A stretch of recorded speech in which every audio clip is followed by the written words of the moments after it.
Welcome to the Positive Sports Podcast. I'll be your host this evening, Ed Montana. Alongside me today, the Nick Foles of podcasting. The backup, but as good as the real deal. My brother Alex. Alex, how you doing? I like that one, except... Yeah, I like that one. I like that one. Right? Because, I mean, he's a backup, but he's as good as the real deal when it comes to the playoffs. Exactly. He is the real deal. Who are we talking about? We'll get to that in a minute. This is our first show of 2019. That's right. It's kind of like episode number 1. But it's not. It's episode number 56 of the Positive Sports Podcast. Okay, and we're going to talk mostly football, so let's do it right now. Okay. And I don't care how many 56s you can think of. This is the Lawrence Taylor episode. Oh, yeah. Absolutely. There is no other 56 in my opinion. Absolutely. 56. And that's not, Lawrence I'm Taylor. not being a homer. I am. Yeah, you're always a homer. So, I agree. Obviously, we just got done watching a very exciting Eagles-Bears game. Yes. We've had 4 games this weekend. Before we get into the football, you said it's our first episode of 2019.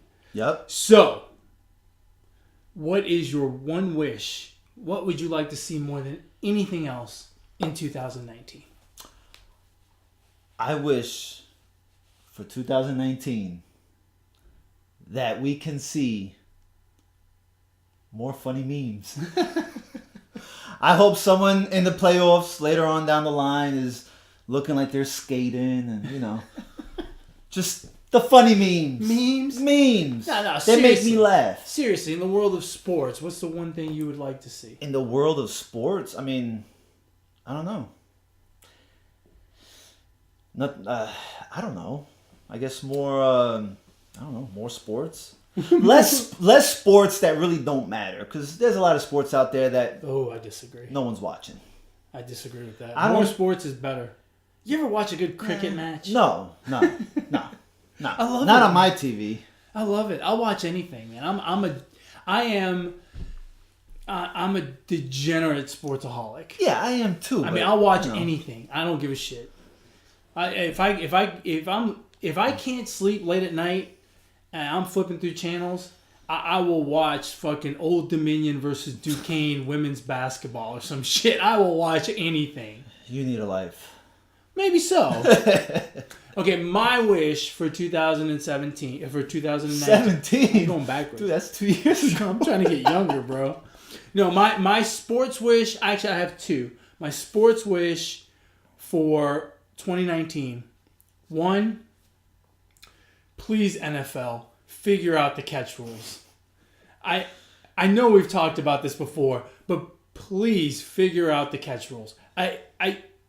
We had another incident today. I just don't understand what constitutes a catch, what doesn't constitute a catch. When is a catch that's a fumble, then not a catch because no one picked up the fumble? I mean, it is beyond confusing. Well, you might as well have that wish in your back pocket for the next years. My other wish, and anyone who's been a faithful listener of this show probably already knows, and I'm not going to talk about it very much. FIFA, figure out the fucking VAR, all right? Either you're going to use it all the time or you're not going to use it at all. You can't pick and choose when to use the VAR. We were complaining about this during the NFL game earlier. It seems like every play, there's a replay that we could watch and change the call. And sometimes I think that's excessive. But I'd rather have that than have the whole selective VAR thing. I got I got players asking for the VAR. It's ridiculous. It is absolutely ridiculous. FIFA needs to fix that. I'm not going into it anymore. I agree. I agree with that one. Actually, both of them. Yeah. Anyway. All right, so let's get into it. Wild card weekend. Exciting or not exciting? Overall. Overall, I mean, if I had to grade it, I'd probably say it was, let's see, 4 teams? Four games. 4 games. Man, I'm a lowball them so far. I'll give it average. What's average? I didn't pass C? 50. C. They've been average. First game They've was been average. First game was a dud. Second game was good. Third game was a dud until the very end. Yep. Fourth game was good throughout. Yeah, right. So that's a little bit above average. To me, I'd give it a C plus B minus. Yeah, so far on the weekend. I guess we could start off with the first game of the wild card between the Texans and the Colts. And before we go any further, I'm sure everyone's watched the game. My curse lives on. My curse lives on another year. The Texans are eliminated after out. I picked them to go to the Super Bowl, but you were correct in this game in saying that this was going to be decided in the trenches. I mean, the line decided this game. Yeah, absolutely. The way the Colts played, man, running the ball, and it just looked like the pressure from the Texans was never there. Yeah, and my whole take on this game was the game was going to be won between the lines, between the Colts offensive line and the Texans defensive line. I thought the Texans on offense would get their 20 some odd points. It was a matter of whether the Colts were going to get 35 or they were going to get 17. And it didn't quite work out that way. It was a much more low scoring game than that. But really it happened. It did happen the way I said because the Colts were so dominant in those first two drives, moving the ball down the field. Yeah. They put the Texans' offense on their heels, and they never really got going. And we ended up with really a rather boring game and a bit of a dud with the Colts winning 21-7. Look, you can't say enough good things about Andrew Luck. I mean, think about it. That guy couldn't.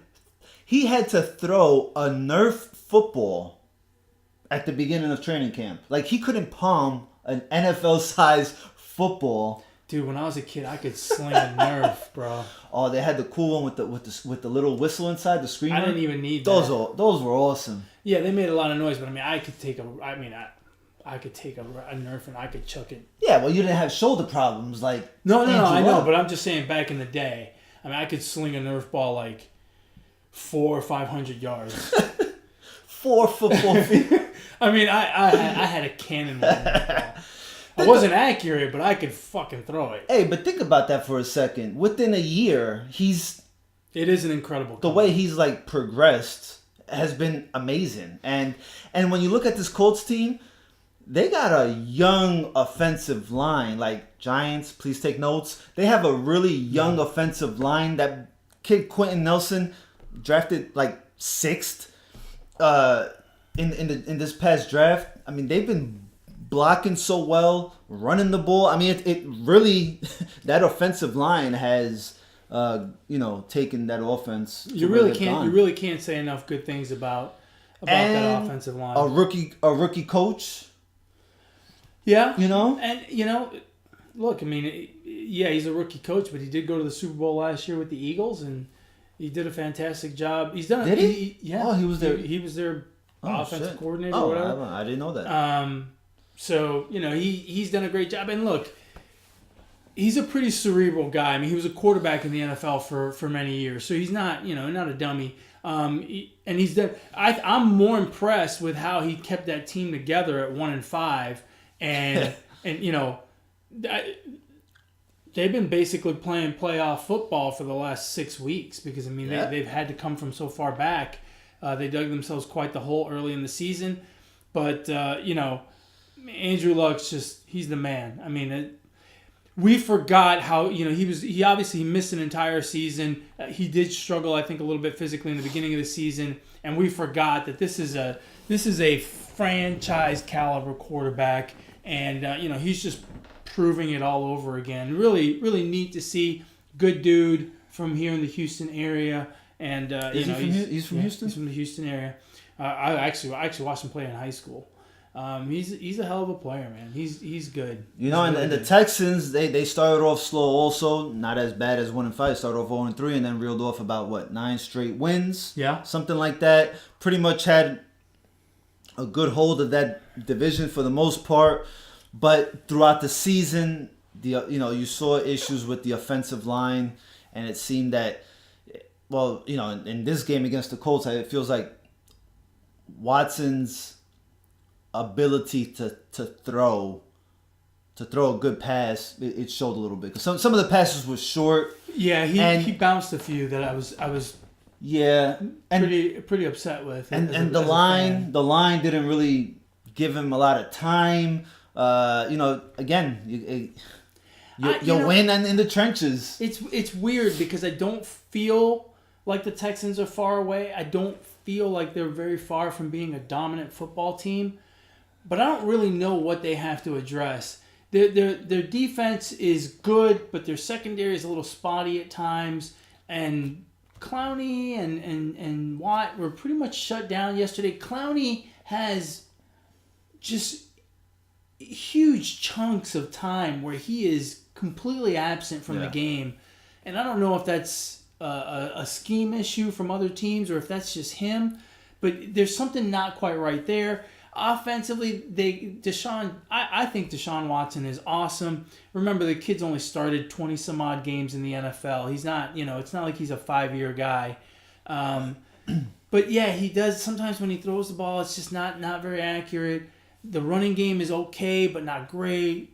DeAndre Hopkins I think the receiving core is probably the only thing that I'm 100% confident in. That I think that is an elite level. DeAndre Hopkins is very good. They had the other kid that went out hurt for the season. PT or something like that? They had a kid from Notre Dame that went out hurt earlier in the season. The name escapes me right now, but they've got Fuller who's really good. That's right. And they've got this cutie guy who is good as well. So from a receiving core perspective, I think they're very good. Maybe, tight end is okay. But I'm not... Again, I feel like they're very close to being an elite team, but I'm not quite sure what the problem is or what they need. And if we're going to be completely fair, I don't know that Bill O'Brien is the right... I think Bill O'Brien might be the right manager, but I don't think he's the right coach. Yeah. I don't want him calling plays. Sometimes the play calling on that team is like, what are you doing? But I think he does something for the mentality and the locker room of that team. That's why I think he's a manager, not a coach. Yeah, I mean, I that's think, just my gut feeling. No, you hit on some good points. I think the Texans really going forward, this is going to be a really important offseason because Watt is getting older. Clowney up for a contract. Bill O'Brien, I'm not sold on him. He just doesn't seem like he's the perfect coach for this team. The offensive line needs work. I mean, these are. I mean, the secondary, like you mentioned, is it needs some help.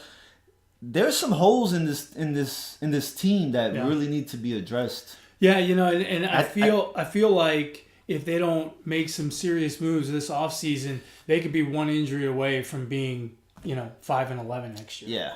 So I think it starts with the offensive line. They really need to address. I mean, you got to protect the quarterback. He can't be running all the time. Yeah, it's good to have. It's a good weapon, but you just can't do it half of the time. You know what I mean? It was too much yesterday for sure. So the Colts now play the Chiefs. The Chiefs. In Kansas City. Kansas City, yes. We'll get on to what's going to happen next week. Let's keep going on this past week because it was. Good stuff. So we got to last night, and quite honestly, the only thing I remember about last night was the drunk chicks at the bar we watched the game. Yes, we won't mention who they were. We won't mention any names. I don't know their names, but I know one of them. We had a good time at the bar watching the game. So the game we're talking about is Seattle at Dallas. That's right. I thought that was a good game. It was better than the first. There were quite a few Dallas fans where we watched it. Did you see any Dallas fans that looked confident? I heard little cheering. It seemed like they were just petrified that they were going to lose that game. All the Dallas fans in there didn't seem all that excited. They seemed more nervous about losing than excited or anticipating a win. They were ready for the letdown. I don't blame them because they almost... Yeah. It was a close. hell of a game. It was a hell of a game. Look, as long as Dak Prescott can play decent football, the Cowboys have a chance against just about anybody because that offensive line is going to give him time, and Elliott is going to run the ball, and that's just if Dak Prescott can just play decent football, they've got a chance all the time, in my opinion. Yeah, and don't forget, Cowboys defense is not top 5, is not, Chicago Bear, Rams, or whatever. But they have a pretty stout defense. Very good defense. It's not bad at all. No. But I expected a little more from the Seahawks. I felt like they didn't run the ball enough. Yeah, that's been their bread and butter all year. They I want to say they're the only team in the NFL to actually run the ball more than throw the ball during the course of the season. I think I saw that statistic that they're the only ones that actually are above 50% rushing. So, and I don't think they did that last night. Now, some of that was the circumstances in the fourth quarter for sure, but they've been running the ball. They've been living by running the ball. They didn't seem to do it as much yesterday. I kind of share the blame there on Seattle for not being more committed to the run, but also on Dallas for stopping the run. Dallas played a good game. You don't blame Pete Carroll then for shying away from the run? A little bit. We've seen him shy away from the run before. Yeah, a little bit. But I also think part of that was I think Dallas forced them to throw the ball. Dallas put a lot of people in the box. No. And they stuffed a lot of runs early, forcing, putting them in second and long situations where I think the Seahawks felt like they had to throw on 2nd and 9, 2nd and 10, 2nd and 12. And, made it a little bit tougher for them to get their run game going. It was kind of a stop-and-go, herky-jerky game in the beginning. Yeah. It started to get a little bit smoother in the second half for both teams. Right, because if you took the under, you were in the first half, right? Or at least the first 3 quarters. Yeah. Right? Yeah, all the points came in the fourth quarter. That's where most of the damage was done for the people that were betting the under. And if you took Dallas at given the 2.5, oh my God! I've seen some funny stuff on Twitter. Yeah, Twitter's the best, right? With that one guy from Barstool.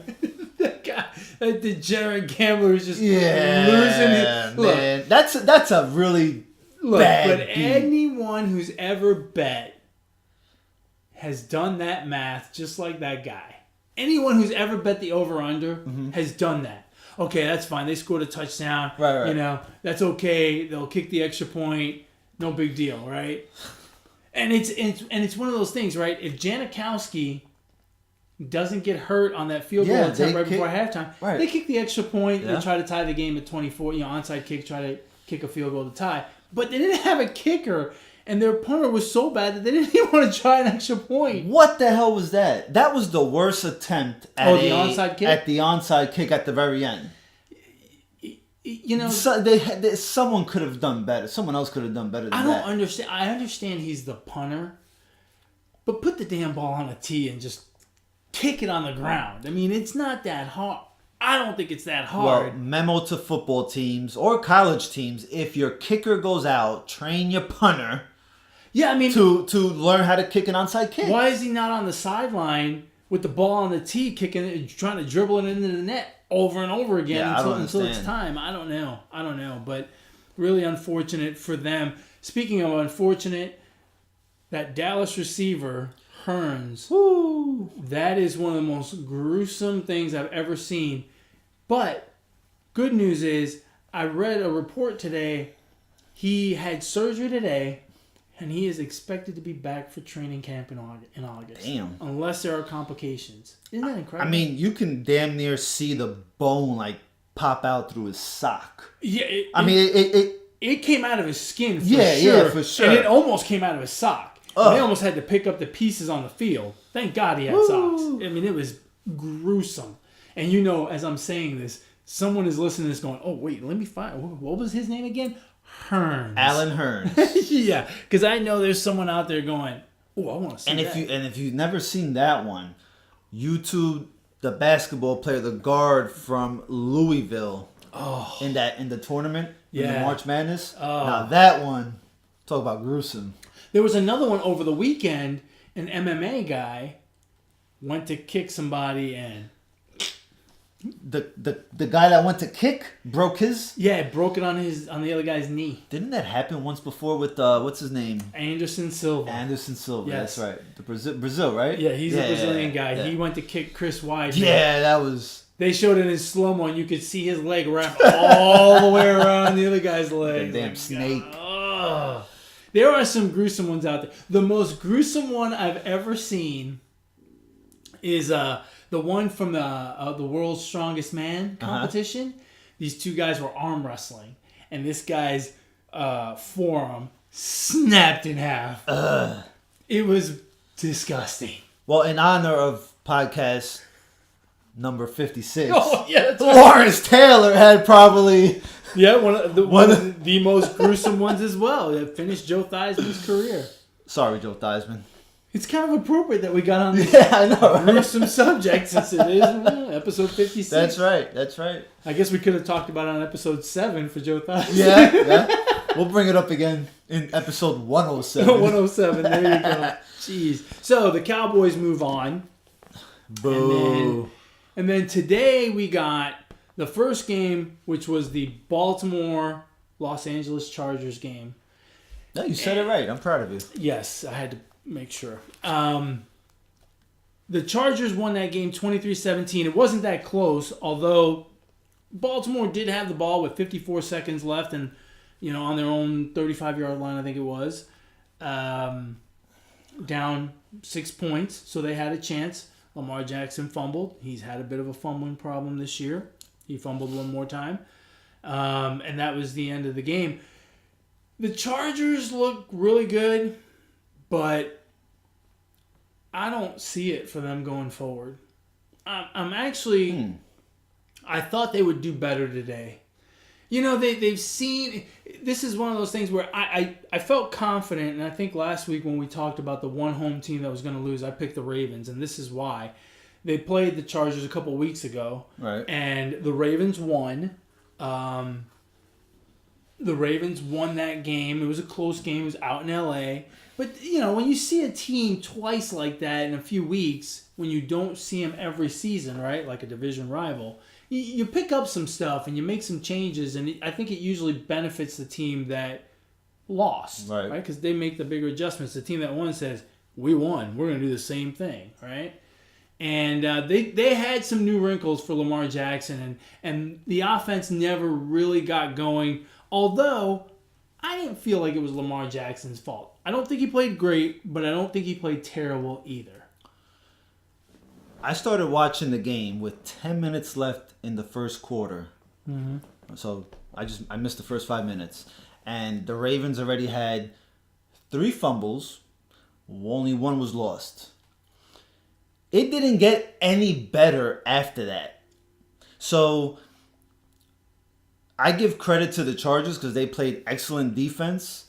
But for Harbaugh not to go to Flacco in the second half, I have an issue with. Because as good as Lamar Jackson has done this year, and he's taken them into the playoffs, he's still a rookie quarterback. And you didn't give the Chargers defense nothing to adjust to. He wasn't making accurate passes. Flacco would have given you, an opportunity to move the ball down the field. And they, unfortunately, the Ravens weren't doing that with Lamar Jackson. It just wasn't working. I mean, and just overall, I think the majority of the credit should go to the Chargers. They played excellent. For sure. They played excellent defense.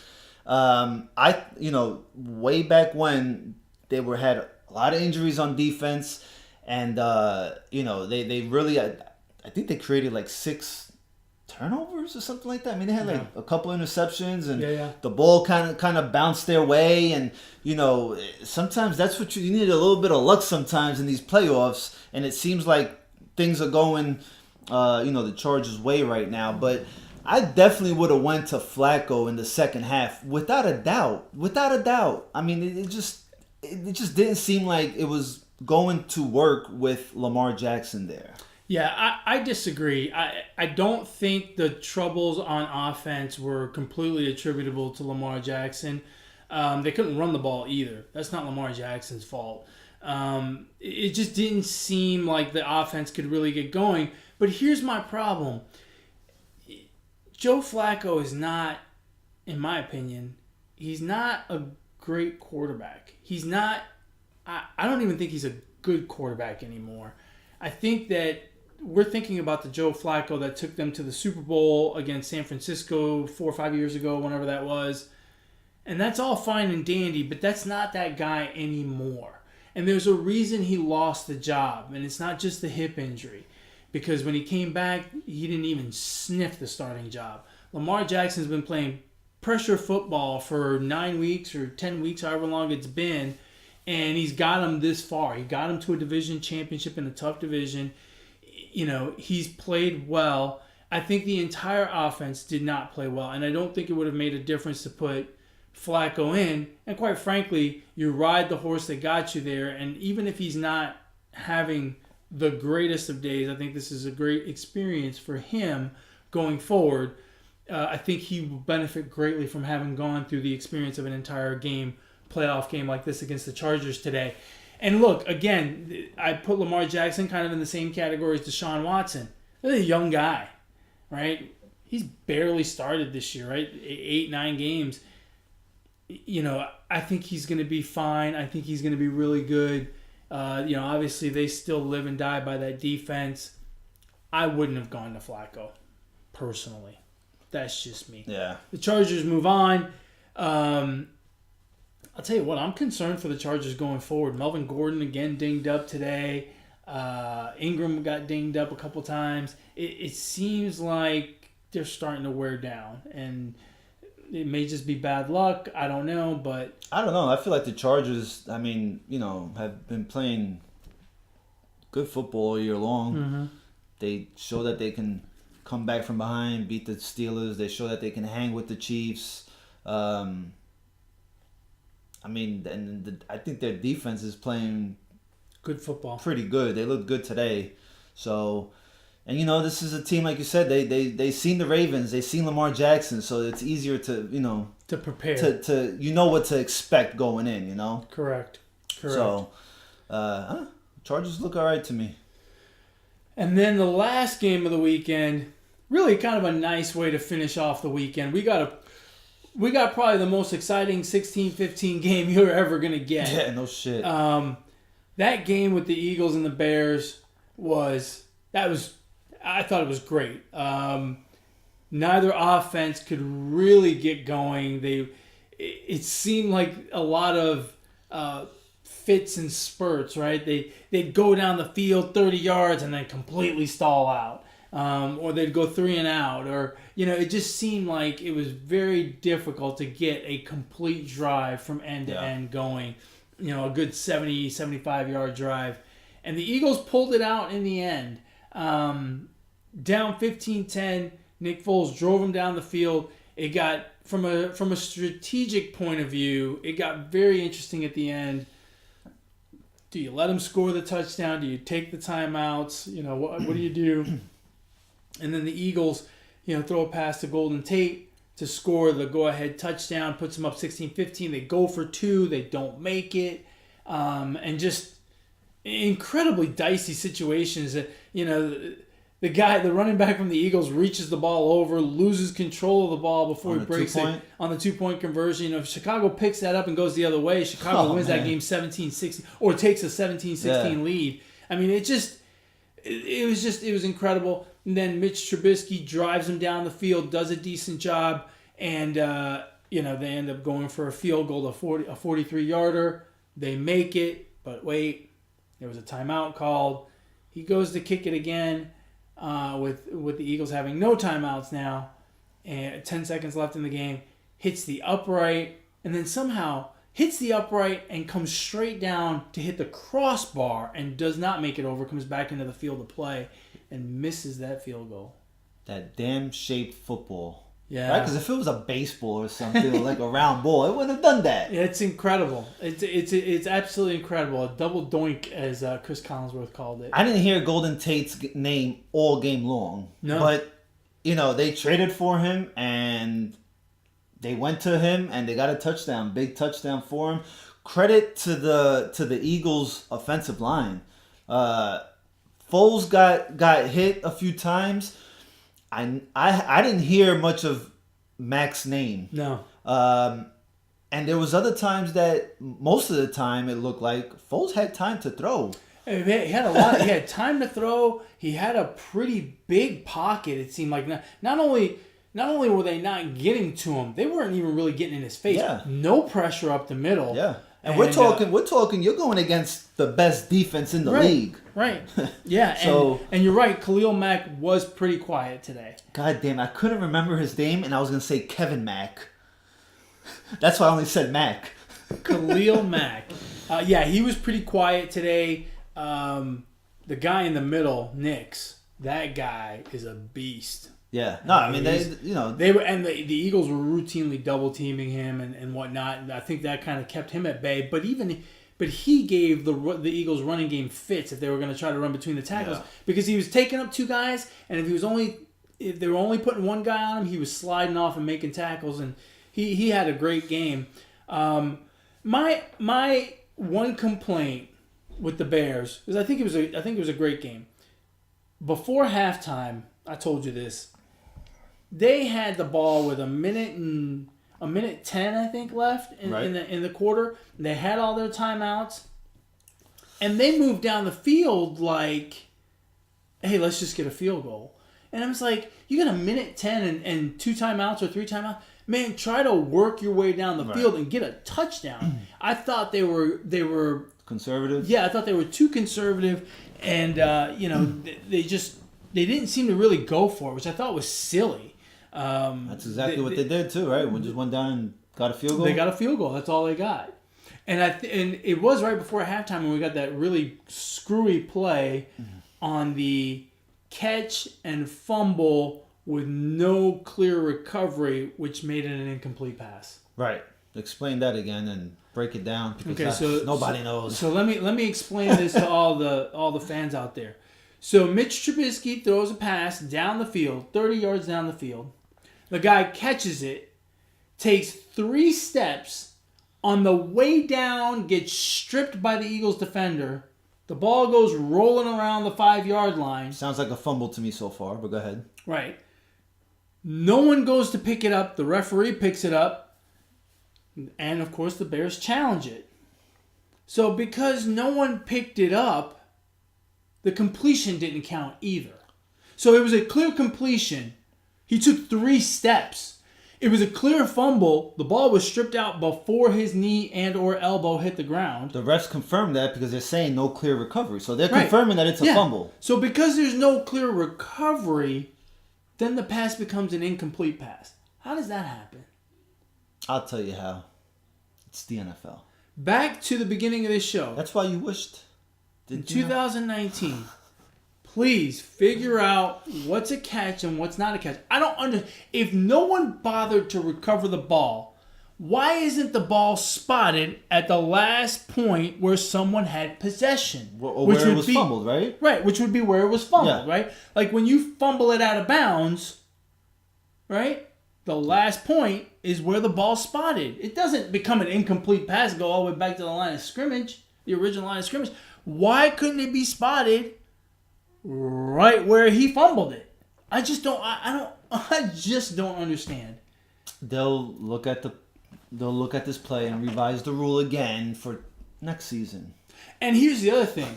If I'm an NFL player, no referee is ever picking up a fucking football on the ground while I'm on the field. Because I don't give a shit what's going on. I'm picking up the damn football. Yeah. I'm establishing clear recovery regardless of the situation. Seriously, because the referee let that ball be for a little bit. Oh yeah. So I think he maybe he knew. He knew. And he said, "Well, no one's gonna pick it up. Somebody's got to pick it up." So he wanted. Wouldn't it have been great if the ref just stood there and stood right next to the ball and wouldn't pick it up because he thinks it might be a fumble? Or if he ran it back. How funny would it have been if the quarterback, all the way back there, notices, starts hauling ass down the middle of the field, picks up, runs it in for a touchdown? No, at that point you can pick it up and run it in. Right, yeah. I don't know. I don't think we'll ever. I don't think the NFL, the fans, the Please. players, the coaches will ever know what a catch is. Please fix the catch rules. Yeah. And please fix the VAR rules. Shit, when you look at it now, that's kind of a costly play, right? Because worst case scenario, they kick a field goal. Well, no, they did kick a field goal. They did. Okay, then. But at that point, they've got 40 seconds now. Right. And they're on the 7. Right. You're a little more. It gives you a little more guts to go for the end zone, right? Right. Instead, they go all the way back to the 40 or whatever. They work it down to the 20 with 10 seconds left. Let's just kick a field goal. Could have been a different game. Game changer. Yeah. I mean, so I guess the question now is, do we all, aside from the state of Pennsylvania, no, not even the whole state. do we all Start buying in? Do we believe in this Eagles dumb-ass run again? Do we believe in Nick Foles? I do believe in Nick Foles. I just don't believe he can beat the New Orleans Saints on a bye week on the turf in the Superdome. But to your point earlier between the Ravens and the Chargers, these two teams met before, so they've seen in New Orleans. Yeah, the difference being they met early in the season. It wasn't that early, halfway. Yeah, it wasn't 2 or 3 weeks ago. Let's put it that way. It was 9 or 10 weeks ago. Yeah. Well, I mean, and it wasn't a close game. No, it wasn't a close game. It was a beating. I don't know, man. To me, that's a little bit different. And the other thing too is obviously the Saints had a bye week, so they can get healthy. Those few nagging injuries can get taken care of. Yeah, they're tough at home. I mean, and they're really tough at home. No other place that the Saints were really And let me tell you something. The Saints, with 1:10 and 2 timeouts, if they're on their own 20, they're going down. They're going down the field. They're trying to get a touchdown. In fact, I dare to say that with 10 seconds left on their own 20 with 2 timeouts, they're looking to get down the field and get some points. Yeah. That's a different kind of offense than what the Eagles played today. The Eagles defense played well today. I'm not taking anything away from them, but it's a different animal playing against the Saints. And likewise, on the other side of the ball, for Nick Foles, it's a different animal to play against the Saints than it is to play against the Bears. It's a little bit easier. Don't expect a 16-15 game. Listen, the Saints defense has been top, man. They've been like, I think they lead in like takeaways. Yeah. That's a good defense. Yeah. But just remember that part of the reason that defense is so good is because the offense puts other teams in a hole. And forces other teams to change. That's unfair to say. No, I'm not. When a defense leads in takeaways, I'm not saying that they're terrible. I'm saying part of what makes them good is the benefit of what they're getting on the other side. Look at the Colts defense against the Texans yesterday. The Colts defense yesterday benefited a little bit. They played well. I'm not taking anything away, but they did benefit a little bit by the offense putting the hammer on the Texans on those first 2.5 drives. And I think the Saints defense benefits a little bit from the track meet mentality that comes from playing against that New Orleans offense. I'm not saying they're terrible. They're very good. But it is a little bit different. It's a different ball game. I don't know. When a defense leads the league in takeaways, I think you got to credit. And the fact that their defensive coordinator is already getting interviewed from other teams during the playoffs, which I hate, by the way, is, I think, a big contribution to that defense. They're good. No, they're real good. They're good. They're good. I'm not taking anything away from them. Don't mistake what I'm saying. I don't like that. Other teams interviewing coaches during the playoffs, I have an issue with that. I would, if I was Sean Payton of the New Orleans Saints, I would not want you talking to my defensive coordinator.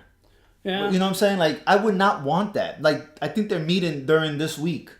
I would not want that at all. Yeah, I agree with you. I think let them finish their season before you talk to them. I wonder why they allow that. Isn't that tampering?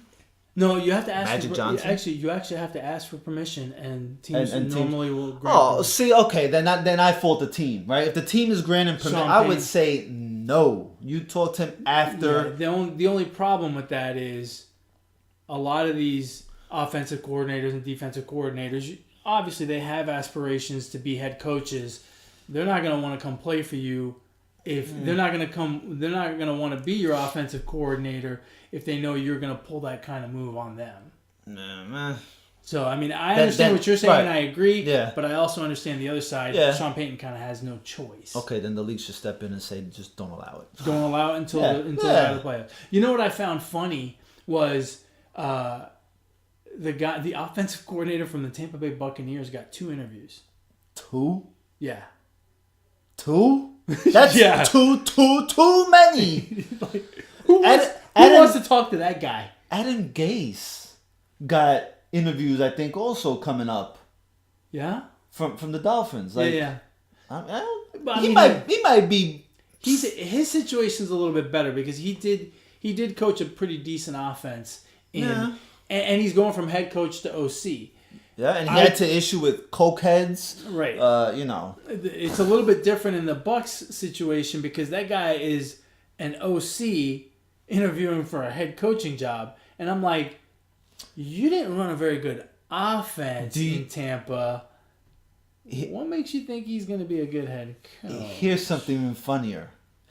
Can you name the team that is asking to interview him? I think it was the Jets. And? The Bengals. The Bengals. Well, there you go. He's going to the Bengals. He fits. I mean, I understand. Look, I'm sure it wasn't all his fault, but the Tampa Bay offense is never like... I've never watched a Tampa Bay game thinking, oh, can't wait to watch this Tampa Bay offense light up the scoreboard. Let's not even talk about the Bucks. The Bucks. Is anyone talking about the Bucks? Nope, not even people in Tampa Bay. So we have our matchup set up for the divisional round. God, this sucks. So we've got the Chargers at New England, the Colts at the Chiefs, the Eagles at the Saints, and the Cowboys at the Rams. So we did this last week, right? And we picked one home team who could possibly lose, right? Right. Because generally 3 out of the 4 home teams win. We picked this week who the home team would be that would lose. You picked Chicago. I picked Baltimore. So we were both right. Right. But this was a weird week in that you had 3 road teams win. Only 1 home team won. Usually it's the other way around. Right. It was a very weird week. So now, for next week, let's do it again. And we did it for next week already. Right. But let's do it again, see if we change our mind. I'm not going to let you see what yours is. I remember. Chargers at Patriots, Colts at Chiefs, Eagles at Saints, Cowboys at Rams. Which home team loses next week? I'm sticking with my pick. I'm sticking with the Patriots. You think the Chargers will knock off the Patriots? And what? knock off the Patriots and... Come on, say it with me, everybody. Knock off the Patriots and the referees. There you go. Keep going. I was like, what the hell are you talking about? I'm going to stick with mine. Mine was the Chiefs last week, and I'm sticking with it because the Colts are doing something special. And and look, at the end of the day, the Chiefs have a first-year starting quarterback. It's not his first year in the league, but this is his first year starting. And, I think it... I don't... See, here's my problem with the Chargers. I think the Chargers are starting to get dinged up. The Patriots obviously have the advantage of having the week off. And the other thing, another cross-country trip for the Chargers, right? They had to come all the way to Baltimore. They're going to go back home. And then they have to go all the way back to New England. I wouldn't even go back home. I would just say, stay here for a week. Let's camp out on the East Coast. Yeah, I mean, maybe. But I think eventually that wears on a team, and I think it's too tough for them to do that. And then on the other side, I just don't. the Cowboys are good. They've had a great season, I think, and their defense is very good. But I just don't trust them in LA against the Rams, a rested Rams team, and I think the Eagles will give the Saints a ball game. I don't think anyone's going to blow the Eagles out of the water. I didn't think the Eagles were going to get blown out today. I didn't think they were going to win, but I didn't think they were going to get blown out. But the Saints are just too much. Yeah, the reason I'm sticking with the Patriots being the only home team to lose, right? Home team? Because you're hoping. Is no, actually, I'm hoping the Eagles lose, but that's not happening anytime soon. I am a hater. I'm proud of it. Of what? Eagles? Tom Brady kneeling? LeBron James? Yes, I'm a fucking hater. Yes, so, the reason I'm picking them is, the Patriots got a chance to rest and everything, but, the Chargers riding some momentum, playing so good on the road. They're going to have to play good again on the road. I think they're up for that challenge. They've won. They're undefeated on the road this season, while the Patriots have not lost a home game. How fucking impressive is that? That is impressive. That's impressive. I didn't know that. I didn't know that either. Somebody tweeted that out. I would give them credit, but I can't remember who it was. But the Chargers have not lost on the road. Wow. Yeah, wow. I just remembered that when I saw it earlier. And look, man, the Chargers have been doubted all season long. Banged up, injuries, all of that. Phillip Rivers, this is what we want to see from him. Yeah. This is what we expected from him, and this is going to be a huge challenge because, much like the Steelers, the Chargers never play well against the Patriots and at New England. At New England, yeah. But I think they're up for this challenge. I think they're going to take them down. I think this is one of the most vulnerable Patriots teams we've seen in many years. That's a good way to put it. The Gronkowski hasn't been quite as good as he normally is. He's been dinged up. Remember, the Patriots were moving the ball well during the season when they had Josh Gordon. Josh Gordon is gone. That's a big loss for them. So I do think this is they are at their most vulnerable that they've been in previous years. But I do think the week off is going to help them, and I just don't believe in the Chargers. Yeah. I guess. Yeah. What other game? I think the Saints will win. But, man, I don't know, man. Something about the Eagles just kind of scares me. And just this kind of run that... this is... just the way it's all happening. Eerie, right? Yeah, it's crazy. It's like deja vu. Yeah, it is. It's eerie how similar it is to last They year. have to go on the road now, right? I think they had one home game last year, but the rest were on the road. Yeah. Right? The last two and then the Super Bowl. So it's like... Man, but no, I think the Saints should win at home to the Eagles, and then you got Kansas City and Indy is that's a tricky game. That's why that's an upset to me. Yeah, or is it an upset? Oh, I'm sure Kansas City's going to be favored. Yeah, they're going to be favored, but would you be surprised if Indy won? I don't know if I would be surprised if Indy won. I think generally when Las Vegas gives you points to pick a team, that means you would be surprised if they won. Well, that's Vegas, but I'm saying, right, you would take it. Well, why do you think Vegas gives you points? Because they have more money coming in on the other team, so they want to even it out. Fuck Vegas. I wouldn't be surprised if the Colts win. That's what I'm saying. And then the team that I really don't trust out of this divisional round is the Rams. I really think Dallas is going to go in there and beat the Rams. I don't trust the Rams at all. So you think more than one team? Yes. More than one home team is going to. Yes, I do. But I was just sticking to my pick. Right. But yes, I believe more than one team. Go ahead. I think two. Put down the Rams with a little asterisk off to the side because I want to give you credit if that happens. I'm not scared of that. I really don't trust. No, the Rams. I know. I don't want to forget because I think it's all right. I really don't think that there's going to be more than one home team that loses, and I really think that it's only going to be the Chiefs that lose. And look, so that's mine is. I'm not just saying that because that's the history of it. I'm saying that because I genuinely if I had to bet next weekend, that's how I'm going to bet. I'd bet, straight up to win. Right. I'd bet New England, Indy, Saints, and Rams. Yeah. That's just one man. And look, we said it a couple weeks ago. Somebody's figured out the Rams. That's true. and I know Dallas hasn't blown people out the water, but they're playing good. I mean, It's look, a you good defense. made it up to this point. You're playing good football. You're playing good enough football, and I think the Dallas can show that they have maybe that next level up. And I don't know, man. Maybe this week off for the Rams might hurt them. So Yeah, you never know. You never know. But it's exciting and it's a lot of fun to watch. Speaking of watching, I hope y'all are watching this on YouTube because we're a couple of handsome dudes talking sports. that's right. Well, at least I am. One better looking than the other. There's one handsome dude and another dude in a hat. That's right. Guess who's who? So if you want to get a hold of the show, share your thoughts on Wild Card Weekend, Divisional Weekend, home teams, Let us know legs. who. Let us know if you bet. Let us know who you bet. Let us know who your picks are for this upcoming weekend. We'd love to hear it. You can email the show at positivesports10@gmail.com. Positivesports10@gmail.com. If you want to get a hold of this guy, where do they do that? On Twitter at Brooklyn Gaucho 8.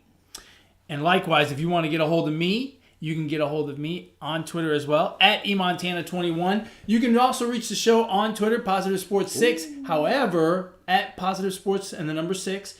However, we're just getting into the show having its own Twitter. Yes. So, Under construction. it's under construction. If you read the bio. That's but right. follow. But follow.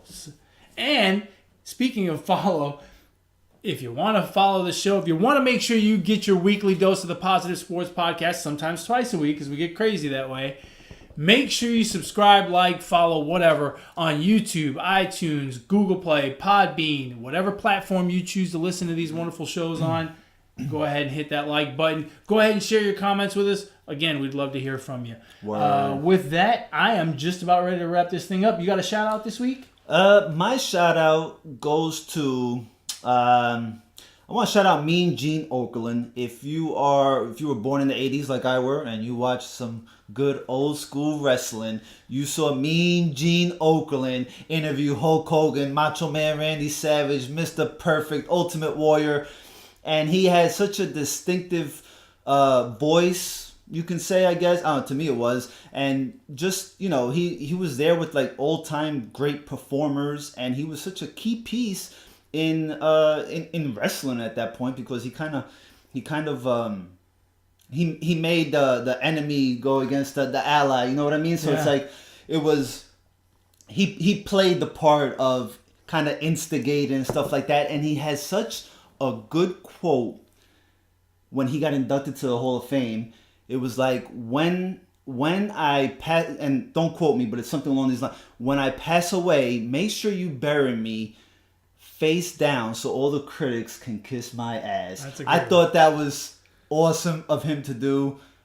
I kind of wonder if they're going to do that. I don't know. If he left that in his will or something, like, hey, this must be the way you bury me. I mean, Bury me upside down. Yeah, I mean, that would be kind of, But, yeah, so shout out to Mean Gene Okerlund. Growing up, childhood, like I said, if you were born in the 80s, you watched wrestling, you definitely watched Mean Gene Okerlund.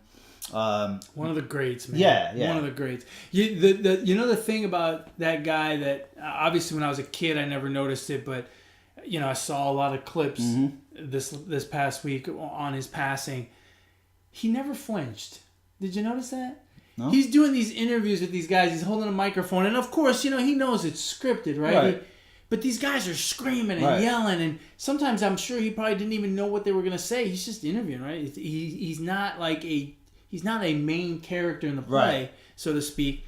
But these guys are screaming and yelling and waving their arms around. And sometimes other guys would come out. There'd be scuffles. He never flinched. Yeah. He'd just stand there, just calm as could be, ask his questions, and, play his role. Like you said, play his role as interviewer / instigator. Yeah. He did it so cool, right? Yeah, like, he's just a cool cat. Kind of like Joe Montana, right? Like, he was so cool doing his job, like, Nothing made him flinch. Yeah, that's a good one. I agree with that one. My other shout out goes to DeAndre Hopkins. The guy did not drop one single pass this NFL season. That's incredible. That's amazing. But guess what? That's not why I'm shouting him out. Because he did not drop the opportunity to do something positive for a local family here in Houston He donated his game check this past Saturday to this game check from the game against the Colts to the family to help with the funeral and all that stuff. Yeah. To a family that's grieving. So who cares that you didn't drop a pass all season long? This is the highlight of your season, DeAndre Hopkins. Shout outs to you for helping out a family in need. Yeah. Houston has some great athletes Yeah. in this town. They do a lot of that kind of stuff, and it was a very tragic situation here in Houston. About 5 or 6 days ago, a family was ambushed by some lunatic, just started shooting into the car, a mother with 3 girls, and unfortunately one of them was shot fatally. Yeah. All 4 of them were shot, and it just a senseless crime in my opinion, and it was pretty cool that DeAndre did that. My shout out goes to the UConn women's basketball team. They actually lost a game this past week. They lost to the Baylor Bears in Baylor, at Baylor, in Waco. But that snapped a streak of 136 games. Are you shouting out the loss or the streak that ended? The streak that ended. I am shouting them out for having a streak that was 136 regular season games. That's, if you're doing the math, that's 4 seasons of going into the postseason undefeated just about. Really, that's insane. It is absolutely the grade A top-notch program in women's college basketball. I don't get tired of seeing them play in the tournament. I watch the Final Four. They're there every year. And it's incredible that it's incredible to play at that level of excellence for one season. It's incredible that they do it for as many seasons as they have. For Gino Auriemma and that program to have that drive to consistently play at that level to win so many games, it's absolutely amazing. Really one of the most shining star in women's college basketball by far. That's impressive. It's amazing. I don't care what level that's done in. Yeah, it's just incredible. Just incredible. That's awesome. Alrighty, well, with that, we've come to the end of episode 56 of the Positive Sports Podcast, the Lawrence Taylor episode, the Broken Bones episode, the Double Doink Double Doink episode, Wild Card Weekend episode. What else do we want to call it?